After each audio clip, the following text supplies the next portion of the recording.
Hello friends, এই ভিডিওটাতে আমি তোমাদের সঙ্গে শেয়ার করব আমার মামামের রোজ যে দুপুরবেলা যে খিচুড়িটা খায় সেটার রেসিপিটা। তো এটা আমার মাই বানায়।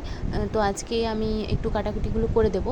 তো দেখো, তোমাদের সঙ্গে শেয়ার করছি সবথেকে ইজি উপায়ে কীভাবে এটা আমার মা বানিয়ে ফেলে রোজ মামামের জন্য। তো রয়েছে গাজর, আর রয়েছে পেঁপে, বিট, লাল আলু, আর রয়েছে কাঁচকলা। তো সমস্ত কিছু কুচি কুচি করে কেটে নিয়েছি, আর বাটির মধ্যে চাল আর ডাল ধুয়ে নিয়েছি। তো চালের পরিমাণটা খুবই কম, 1 চামচের মতো চাল আছে আর 2 চামচের মতো ডাল আছে। তো ডালটা অন্যদিন একটু বেশি দেওয়া হয় যেদিন সবজি 2-3টে থাকে। তো আজকে যেহেতু 5টা সবজি রয়েছে তাই ডালটাও একটুখানি কম দিয়েছি, সবজিটির পরিমাণটা একটু বেশি আছে। আর যে কন্টেনারটার মধ্যে দেবো সেটা হচ্ছে একটা ডাল সেদ্ধ। তো এটাই আমি ভাতের মধ্যে দিয়ে দেবো। তো দেখো, যতটা পরিমাণ ধরবে সবজিগুলো এই ডাল সেদ্ধটার মধ্যে ততটা পরিমাণই দেবো, কারণ এর থেকে বেশি আমার মাম্মাম খেতেও পারবে না, ওর মাত্র 9 মাস বয়স। তো এটার মধ্যে যতটা ধরবে ততটাই আমি দেবো, বাকিগুলো আর দেবো না। তো খুব সহজেই এটার মধ্যে আমি এই যে সবজি টবজিগুলো দিয়ে তার মধ্যেই আমি একই সঙ্গে একটুখানি লবণ দিয়ে দেবো। তো 1 বছরের আগে বাচ্চাদের লবণ চিনি দিতে নেই, বাট আমি একটুখানি দেবো, কারণ ও লবণ চিনির টেস্টটা বুঝে গেছে, মা যেহেতু দেয় সেহেতু ও বুঝে গেছে। তো একটুখানি আমাকে লবণ দিতেই হবে। আর একটুখানি দেবো হচ্ছে হলুদ।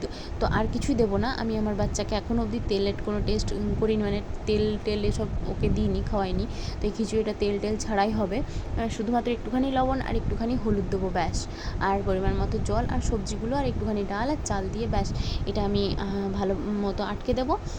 তো সবথেকে ইজি উপায় এটাই রান্না হয়। মানে আমার মা রোজ এইভাবেই ওর জন্য লাঞ্চটা রেডি করে, মানে খিচুড়িটা। আর খেতেও সেরকম টেস্টি হয়, সত্যি বলছি। যদি তোমাদেরও ছোটো বাচ্চা থাকে তো তোমরা একবার ট্রাই করে দেখো। তো এই যে ভাত ফুটবে তার মধ্যেই ভাতের সঙ্গেই ভেতরে এটা ঢাকনাটা ভালো মতো আটকে সেটাকে দিয়ে দিলাম আমি। তো যখন ভাত বের করবে, ভাত মানে মাটা ইয়ে করা হয়ে যাবে, তো তখন ওটা বের করে নিলে হলো। এবার একটা আপেল কেটে নিয়েছি, এটাও সেদ্ধ করে নেব। তো এখন তো সকালবেলা মাম্মাম ঘুমাচ্ছে, তো উঠলে প্রায় 9টা বাজে, তো উঠলে ওকে আমি আপেল সেদ্ধটা খাওয়াবো। আর এই যে দেখতে পাচ্ছ এখন দুপুর হয়ে গেছে। তো ডাল ভাত নামানো হয়ে গেছে। তো এবার যেটা দিয়েছিলাম খুব সুন্দর হয়েছে, তোমরা দেখতেই পারছো। খিচুড়িটা এত সুন্দর কালারফুল হয় যে এটা দেখেই ও খুব পছন্দ করে। আর টেস্টটাও সত্যি বলছি খুবই সুন্দর হয়। আমিও কখনো খেয়ে দেখেছি যে কেমন টেস্টটা হয়। সত্যি তেল ছাড়া যে এত সুন্দর খিচুড়ি হতে পারে। তো তোমাদের যদি ছোট্ট বাচ্চা থাকে তোমরাও ট্রাই করে দেখো। খুবই হেলদি একটা রেসিপি, যেটার মধ্যে মানে সমস্ত রকমের ইনগ্রিডিয়েন্টস আছে, আর এত সুন্দর টেস্ট তেল ছাড়া। আর একদম ইজি উপায় এটা করার জন্য, কোনো ঝামেলা ঝুটকি কোনো কিচ্ছু নেই যে আলাদা করে সেদ্ধ করতে হবে, রান্না করতে হবে। জাস্ট বড়দের ভাতের সঙ্গেই রান্না করে নিলেই হলো। তো দেখো, আমি এখন ওগুলোকে সব নিয়ে, যেগুলো ছোটো একটু গোটা রয়ে গেছে, যেগুলোকে আমি একটুখানি চাল ডালটার সঙ্গে একটু ভালো করে মাখিয়ে নেব, যাতে যেহেতু ওর এখনও দাঁত বেরোয়নি, ও চিবিয়ে খেতে পারে না, তো যাতে ওর খেতে পারে, তো সেই জন্য মেখে নিয়েছি।